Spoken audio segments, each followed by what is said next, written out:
اللہم صلی علی سیدنا محمد وعلی آل سیدنا محمد وبارک وسلم۔ اسلام ایک مکمل دین ہے جس میں عبادات بھی ہیں اور معاملات بھی ہیں، معاشرت بھی ہے، اخلاق بھی ہیں۔ زندگی کا کوئی کام ایسا نہیں ہے کہ جس میں مسلمان آزاد ہو۔ زندگی کا کوئی کام ایسا نہیں ہے جس میں مسلمان، اللہ تعالیٰ نے کہا ہو بس جیسے چاہو کر لو، نہیں، مسلمان پابند ہے، مسلمان پابند ہے۔ حضرت سلمان فارسی رضی اللہ تعالیٰ عنہ سے ہمارے نبی نے فرمایا، سلمان، دنیا تو مومن کے لیے جیل ہے، دنیا تو مومن کے لیے کیا ہے؟ جیل۔ تو جیل میں کوئی اپنی مرضی سے نہ رہ سکتا ہے، نہ کھا سکتا ہے، نہ پی سکتا ہے، نہ لباس پہن سکتا ہے۔ جیل میں تو کوئی مرضی نہیں ہوتی۔ کوئی کہے کہ جی میں تو گھر میں انڈے پراٹھے کے بغیر تو ناشتہ ہی نہیں کرتا ہوں، تو جیل والے اس کے انڈا پراٹھا دیں گے۔ اگر کوئی جیل میں کہے کہ جی میں تو نرم بستر کے بغیر تو مجھے نیند بھی نہیں آتی، مجھے تو نرم بستر چاہیے، تو اللہ مالا اس کو نرم بستر تھوڑی ملے گا۔ میں تو ہمیشہ کاٹن پہنتا ہوں، یہ آپ نے مجھے کیا ٹریٹرون یا واشنگ ویئر پہنا دیا ہے؟ تو اس کو اپنی مرضی کا لباس بھی نہیں پہنایا جائے گا، اس لیے کہ وہ جیل میں ہے، قیدی ہے۔ مسلمان دنیا میں قیدی ہے۔ مسلمان کی آزادی اس دن ہوتی ہے جس دن اس کی روح اس کے جسم سے نکلتی ہے۔ جس دن روح جسم سے نکلتی ہے اس دن مسلمان آزاد ہے، اب کوئی پابندی نہیں، خوشیاں ہی خوشیاں، کوئی غم نہیں۔ جو لوگ اپنی زندگیاں اسلام کی پابندیوں میں پابند رہ کر گزارتے ہیں، جب وہ دنیا سے جاتے ہیں، جب ان کے مرنے کا وقت آتا ہے تو اللہ تعالیٰ ان کو عزت دیتا ہے، ان کا استقبال کرتا ہے، ان کو پروٹوکول دیا جاتا ہے اور ان کو خوشخبریاں سنائی جاتی ہیں۔ یا ایتھا النفس المطمئنہ ارجعی الی ربک راضیۃ مرضیہ فادخلی فی عبادی وادخلی جنتی۔ اے میرے بندے، تو نے مجھے راضی کر دیا، اے میری بندی، تو نے مجھے راضی کر دیا، جا، اب تم پہ کوئی پابندی نہیں، تو مجھ سے راضی اور میں تجھ سے راضی۔ اور تتنزل علیہم الملائکۃ الا تخافوا ولا تحزنوا، اللہ تعالیٰ فرشتے بھیجتے ہیں اور وہ فرشتے آ کے کہتے ہیں اگلے جہان کا خوف نہ کھا، تیرے لیے کوئی پریشانی، مزے ہی مزے ہیں۔ پچھلے پیاروں کے چھوٹنے کا غم نہ کھا، ان پیاروں سے اچھا اللہ تمہیں مل رہا ہے۔ اللہ تخافو، ڈر نہیں کہ آگے کیا ہوگا، آگے تیرے لیے بڑی آسانیاں ہیں۔ ولا تحزنوا، غم نہ کھا، بچے چھوٹ گئے، بیوی چھوٹ گئی، ان سے زیادہ وفادار اللہ تمہارے ساتھ ہے۔ نحن اولیاؤکم فی الحیاۃ الدنیا وفی الآخرہ وَلَكُمْ فِيهَا مَا تَشْتَهِي أَنفُسُكُمْ وَلَكُمْ فِيهَا مَا تَدَّعُونَ۔ ہم دنیا میں بھی تمہارے ساتھ تھے، ہم آخرت میں بھی تمہارے ساتھ ہوں گے۔ اور میرے بندے، تو نے دنیا میں خواہشات کو دبایا، اپنی مرضیوں کو چھوڑا، آج جو تو کہے گا ہم وہ کریں گے، تیری ہر خواہش پوری کریں گے، تیری ہر آرزو پوری کریں گے، تیری ہر تمنا پوری کریں گے۔ ایک صحابی نے ہمارے نبی سے کہا، یا رسول اللہ، مجھے کھیتی باڑی کا بڑا شوق ہے، تو کیا جنت میں کھیتی باڑی کا بھی موقع ملے گا؟ فرمایا اگر تو چاہے گا تو اللہ تعالیٰ تجھے جنت میں کھیتی باڑی کا بھی موقع دے گا، لیکن وہاں کھیتی باڑی دنیا کی کھیتی باڑی کی طرح سے نہیں ہوگی، یہاں تو بیج ڈالے گا اور وہاں فصل اگ جائے گی۔ ہم آزاد نہیں ہیں، ہم پابند ہیں، کسی چیز میں آزاد نہیں ہیں۔ ہم مسلمانوں نے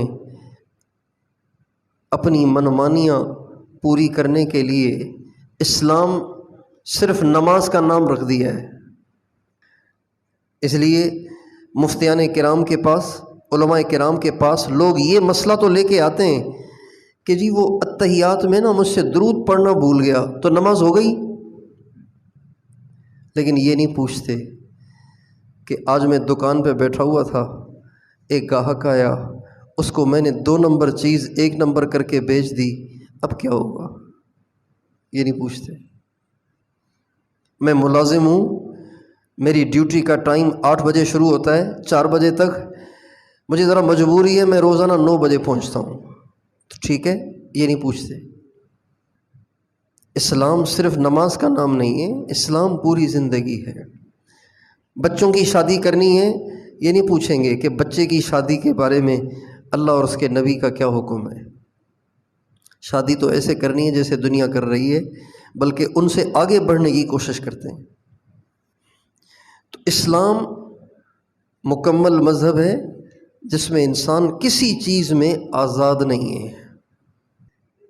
آج ایک بیان ہے جس میں یہ بتایا گیا ہے کہ مسلمان محبت میں بھی آزاد نہیں ہے، محبت میں بھی جیسے چاہو کر لو نہیں، ہم محبت میں بھی پابند ہیں، ہم اپنی مرضی سے محبت بھی نہیں کرتے۔ حضرت براء ابن عازب رضی اللہ تعالیٰ عنہ سے روایت ہے کہ ہم نبی کریم صلی اللہ علیہ وسلم کے پاس بیٹھے ہوئے تھے، تو آپ علیہ السلام نے فرمایا ای عر الاسلام اوثق، اسلام میں جتنے احکام ہیں، جتنے اعمال ہیں، تمہیں پتہ ہے ان میں سب سے زیادہ قابل بھروسہ کون سا عمل ہے؟ قابل بھروسہ یعنی ایسا عمل کہ جس کے بارے میں اس کی امید رکھی جا سکے کہ یہ عمل اگر قبول ہو گیا نا تو پھر پکی جنت ہے۔ ای عر الاسلام اوثق، سب سے زیادہ قابل اعتماد اور سب سے زیادہ مضبوط، سب سے زیادہ طاقتور، سب سے زیادہ قابل بھروسہ تمہیں پتہ ہے اسلام کا کون سا عمل ہے؟ صحابہ نے کہا الصلاۃ، نماز۔ فرمایا حسنۃ، اچھا عمل ہے، وما ہی بہا، لیکن جو میں کہہ رہا ہوں وہ نہیں ہے۔ کہنے لگے صیام و رمضان، رمضان کے روزے۔ فرمایا حسن وما هو به، اچھا عمل ہے، لیکن جو میں کہہ رہا ہوں وہ نہیں ہے۔ کہنے لگے الجہاد، فرمایا حسن، اچھا ہے، وما هو به، لیکن وہ نہیں جو میں کہہ رہا ہوں۔ پھر آپ نے فرمایا ان اوثق عر الایمان ان تحب للہ وتبغض للہ، ایمان کے اعمال میں سب سے بڑا قابل بھروسہ اور سب سے زیادہ طاقتور اور مضبوط عمل یہ ہے کہ آپ جس سے محبت کریں نا صرف اللہ کے لیے کریں۔ کیا مطلب اللہ کے لیے؟ یعنی محبت کریں جس سے، اگر کسی سے محبت کر رہے ہیں تو اس کی وجہ اللہ کی رضا ہونی چاہیے، اس سے محبت کروں گا تو اللہ راضی ہوگا۔ اور اگر آپ کسی سے بغض رکھیں تو وہ بھی اللہ کے لیے۔ حضرت ابو ذر غفاری رضی اللہ تعالیٰ عنہ سے روایت ہے کہ رسول اللہ صلی اللہ علیہ وسلم ایک دفعہ ہمارے پاس تشریف لائے، آپ گھر میں تھے، گھر سے باہر آئے ہمارے پاس، تو فرمایا اتدرون ای الاعمال احب الی اللہ، کیا تمہیں پتہ ہے اللہ تعالیٰ کو سب سے محبوب عمل کیا ہے؟ تو ایک نے کہا الصلاۃ والزکاۃ، ایک نے کہا الجہاد۔ آپ نے فرمایا ان احب الاعمال الی اللہ عز وجل الحب للہ والبغض للہ، اعمال میں سب سے زیادہ اللہ پاک کو جو عمل پسند ہے وہ ہے اللہ کے لیے محبت کرنا، اللہ کے لیے بغض رکھنا۔ سب سے افضل عمل، سب سے محبوب عمل، سب سے طاقتور عمل، اس کو کیوں بتایا گیا؟ اس لیے کہ یہ سب سے مشکل ہے، یہ سب سے یہ سب سے مشکل ہے۔ ایک رشتہ دار ہے بے نمازی ہے، اور ایک قوم بھی دوسری، علاقہ بھی دوسرا، زبان بھی دوسری، وہ ہے لیکن وہ نمازی ہے۔ ایک رشتہ دار ہے بددیانت ہے، اور ایک پرایا ہے، دوسری زبان، دوسری قوم، دوسرا علاقہ، دیانتدار ہے، خوش اخلاق ہے۔ ظاہری بات ہے ہمیں تو محبت اسی سے ہوگی نا جو ہمارا رشتہ دار ہے، جو ہماری قوم کا ہے، جو ہماری زبان کا ہے، اسی سے محبت ہوگی نا۔ یہی ساری خرابی ہے، یہی ساری خرابی ہے، ساری خرابی یہی ہے۔ یہ محبت اللہ کے لیے نہیں ہے، یہ محبت قومیت کی وجہ سے، زبان کی وجہ سے، اللہ کے لیے نہیں ہے۔ اللہ کے لیے ہوتی تو اس سے زیادہ ہوتی، جو اللہ کی زیادہ ماننے والا ہے۔ سب سے بڑا عمل اللہ کے لیے محبت کرنا، اور سب سے مشکل عمل بھی یہی ہے، سب سے مشکل عمل بھی یہی ہے۔ حضرت اماں عائشہ رضی اللہ تعالی عنہا فرماتی ہیں کہ رسول اللہ صلی اللہ علیہ وسلم نے ہمیشہ صرف متقیوں سے محبت کی۔ رسول اللہ صلی اللہ علیہ وسلم نے ہمیشہ کس سے محبت کی؟ متقی سے۔ غیر متقی سے آپ نے کبھی محبت نہیں کی۔ جو غیر متقی ہے، جس کی نظروں میں اللہ کے حکم کی کوئی ویلیو نہیں ہے، جو اللہ کے حکم دھڑا دھڑ توڑتا ہے، ایسے آدمی سے اللہ کے نبی نے کبھی محبت نہیں کی۔ اللہ کے نبی نے ہمیشہ اس سے محبت کی جو تقوی والا ہو، متقی ہو۔ حضرت عثمان بن ابو العاص فرماتے ہیں کہ نبی کریم صلی اللہ علیہ وسلم دو شخص ایسے ہیں جب نبی کریم صلی اللہ علیہ وسلم کا انتقال ہوا تو آپ ان دونوں سے محبت کرتے تھے۔ جب اللہ کے نبی کا انتقال ہوا تو اللہ کے نبی ان دونوں سے محبت کرتے تھے۔ ان میں سے ایک عبداللہ ابن مسعود تھے اور دوسرے عمار ابن یاسر تھے۔ حضرت امام حسن سے مروی ہے، وہ فرماتے ہیں کہ نبی کریم صلی اللہ علیہ وسلم حضرت عمر بن عاص کو لشکر کا امیر بنا کے بھیجتے تھے، اور ان میں بہت سے صحابہ بھی ہوتے تھے۔ تو کسی نے عمر بن عاص سے کہا، رضی اللہ عنہ سے کہا، نبی کریم صلی اللہ علیہ وسلم تمہیں امیر بناتے ہیں، تمہیں قریب کرتے ہیں، تم سے محبت کا اظہار کرتے ہیں، بڑی بات ہے۔ کہنے لگے مجھے جو آپ امیر بناتے تھے تو یہ تو میں نہیں کہہ سکتا کہ مجھ سے آپ کو محبت تھی، میرا خیال ہے میرا دل رکھنے کے لیے کرتے تھے، میرا دل رکھنے کے لیے ایسے کرتے تھے۔ مجھے نہیں پتا کہ وہ مجھ سے محبت کرتے تھے یا میرا دل رکھنے کے لیے کرتے تھے، لیکن میں تمہیں بتاؤں ایسے دو شخص کہ جب رسول اکرم صلی اللہ علیہ وسلم کا انتقال ہوا تو اللہ کے نبی باوجود اس کے کہ وہ دونوں اللہ کے نبی کے خاندان میں سے نہیں تھے، لیکن اللہ کے نبی ان سے بڑی محبت کرتے تھے۔ ایک ان میں سے عبداللہ ابن مسعود ہیں اور ایک ان میں سے عمار ابن یاسر ہیں۔ حضرت اسامہ ابن زید رضی اللہ عنہما فرماتے ہیں کہ ایک دفعہ میں بیٹھا ہوا تھا کہ حضرت علی اور حضرت عباس رضی اللہ عنہما دونوں نے آپ علیہ السلام سے اندر آنے کی اجازت چاہی، اور ان دونوں حضرات نے حضرت اسامہ سے کہا، اسامہ آپ اللہ کے نبی کے پاس جائیں اور عرض کریں کہ علی اور عباس آپ کی خدمت میں حاضر ہونا چاہتے ہیں، آپ کی اجازت ہے؟ حضرت اسامہ کہتے ہیں میں نے اللہ کے نبی سے کہا یا رسول اللہ، علی اور عباس آنے کی اجازت چاہ رہے ہیں، آپ کی طرف سے اجازت ہے؟ آپ نے فرمایا اسامہ تمہیں پتہ ہے یہ کیوں آئے ہیں دونوں؟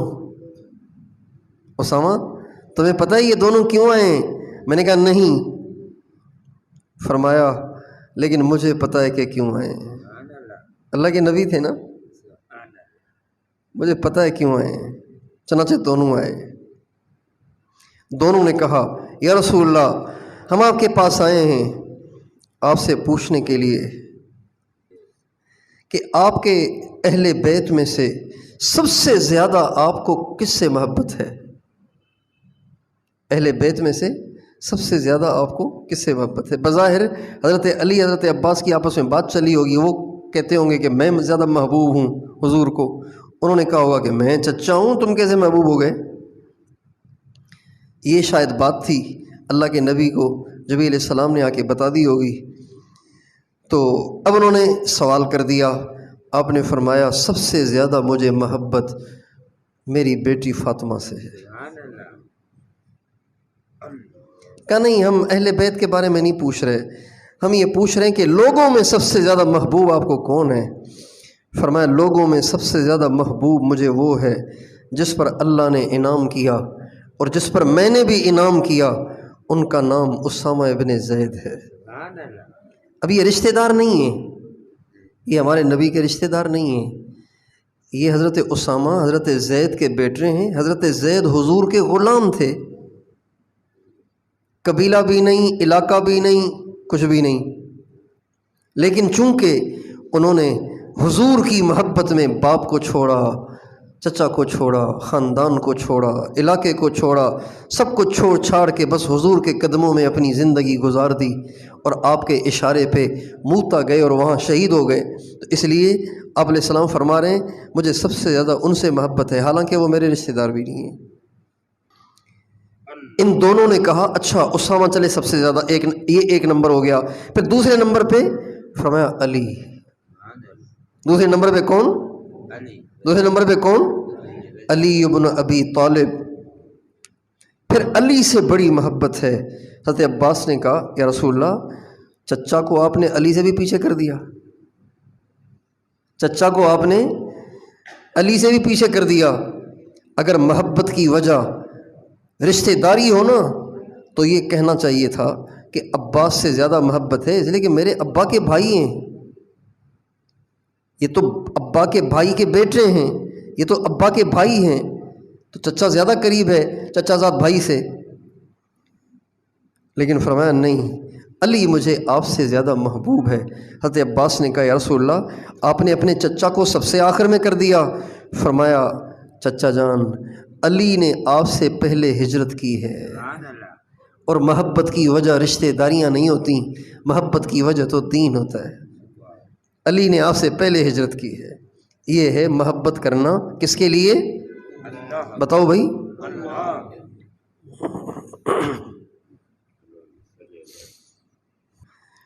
آپ حضرات دور دراز سے یہاں تشریف لائے ہیں، اللہ کا تعلق پانے آئے ہیں نا، اللہ کی محبت میں آئے نا، تو اللہ کی محبت کیسے حاصل ہوگی سن لیجئے۔ حضرت عبداللہ ابن عمر رضی اللہ عنہما نے حضرت مجاہد سے فرمایا احب فی اللہ و ابغض فی اللہ و وال فی اللہ و عاد فی اللہ۔ مجاہد، اللہ محبت جب بھی کرنی ہو نا اللہ کے لیے کرنا، وجہ اللہ ہونا چاہیے، وجہ اللہ ہو، اور جب کبھی بغض بھی رکھنا ہو تو ذاتی وجوہ سے بغض نہ رکھنا، اللہ کی وجہ سے بغض رکھنا۔ دوستی کرنی ہو اللہ کی وجہ سے کرنا، دشمنی کرنی ہو اللہ کی وجہ سے کرنا، اس لیے کہ کوئی ولی اس کے بغیر ولی نہیں بن سکتا۔ فَإِنَّهُ لَا تُنَالُ وِلَایَةُ اللَّهِ إِلَّا بِذَلِكَ، اس لیے کہ اس کے بغیر انسان اللہ کا ولی بنی نہیں سکتا، جب تک کہ محبت میں بھی اللہ کو وجہ نہ بنائے۔ نماز تو پڑھتے ہیں اللہ کے لیے، زکوٰۃ دیتے ہیں اللہ کے لیے، روزہ رکھتے ہیں، محبت بھی کریں اللہ کے لیے۔ پھر حضرت عبداللہ ابن عمر نے فرمایا ایک شخص چاہے کتنی نمازیں پڑھ لے، چاہے کتنے روزے رکھ لے، جب تک اس میں یہ وصف نہیں ہوگا اسے ایمان کا ذائقہ محسوس نہیں ہوگا، وہ ایمان کا مزہ چکھ ہی نہیں سکتا جب تک کہ وہ محبت اللہ کے لیے نہ کرے اور بغض بھی اللہ کے لیے نہ رکھے۔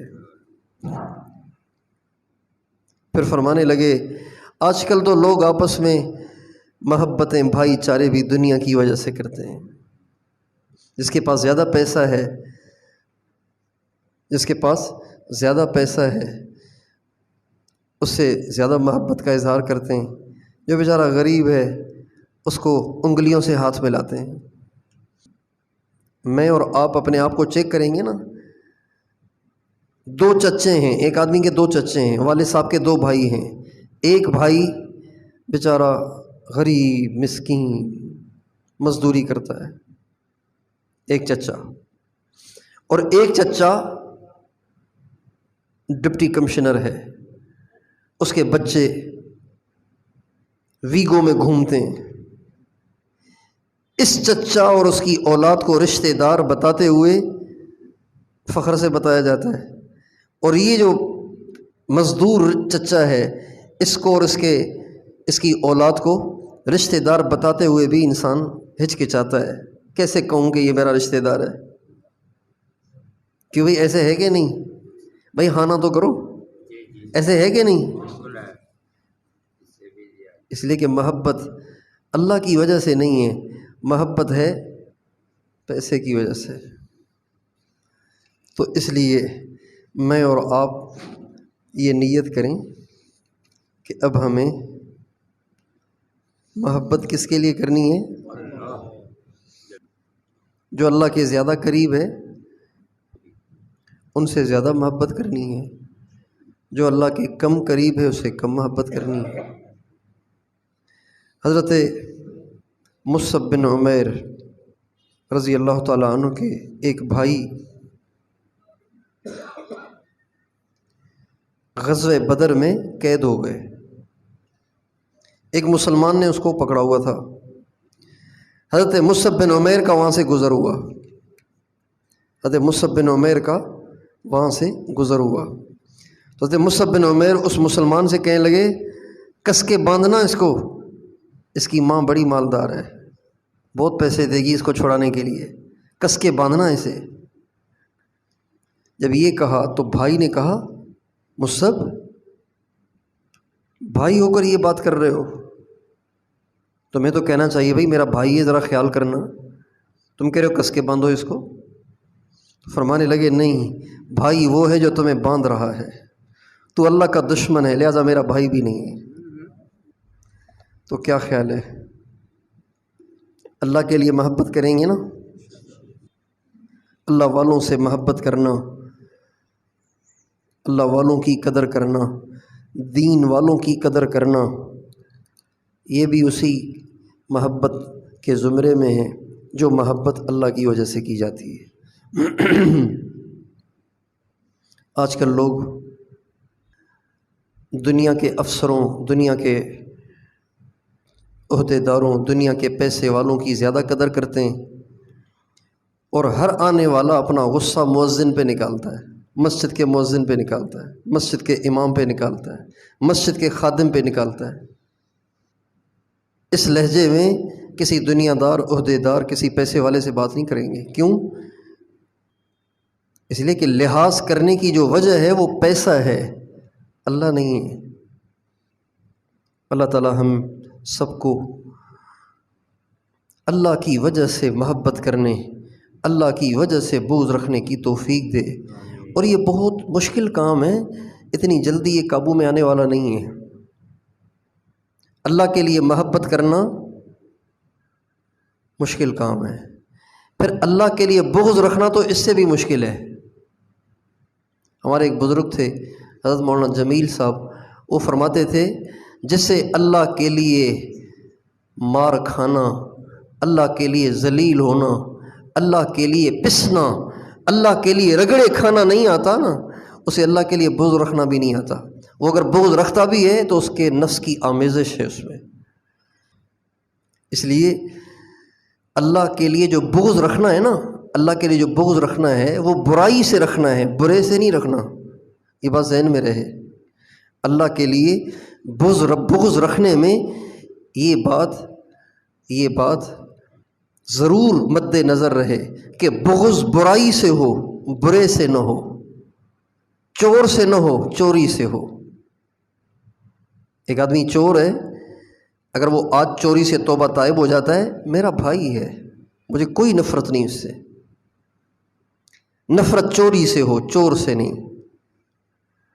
نفرت زنا سے ہو، زانی سے نہیں۔ نفرت نماز چھوڑنے سے ہو، بے نمازی سے نہیں۔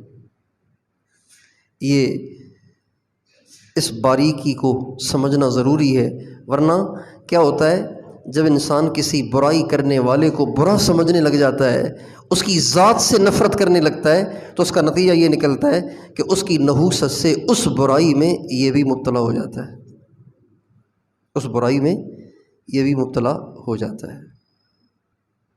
اس لیے کبھی بھی کسی برے کو برا نہیں جاننا چاہیے، اس برے کی برائی کو برا جاننا چاہیے۔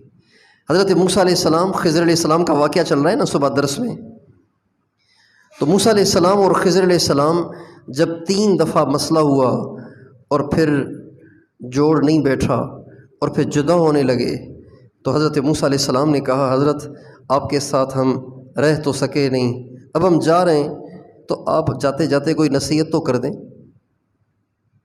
جاتے جاتے کوئی نصیحت تو کر دیں۔ فرمایا کبھی کسی برے کو اس کی برائی کا عار نہ دلانا، ورنہ تم بھی اس میں مبتلا ہو جاؤ گے۔ اگر کسی سے کوئی برائی ہو رہی ہے تو آپ کو جائز نہیں ہے کہ آپ اس کو عار دلائیں۔ سندھی میں کہتے ہیں مہنو ڈیڑھ، اس کو عار نہ دلائیں۔ ابے چل جانتا ہوں تجھے، تو یہ کرتا ہے نا، یہ کہہ کر اگر کسی کو عار دلا دیا، آپ مر ہی نہیں سکتے جب تک آپ سے بھی وہ کام نہ ہو جائے۔ اللہ تعالی ہم سب کی حفاظت فرمائے۔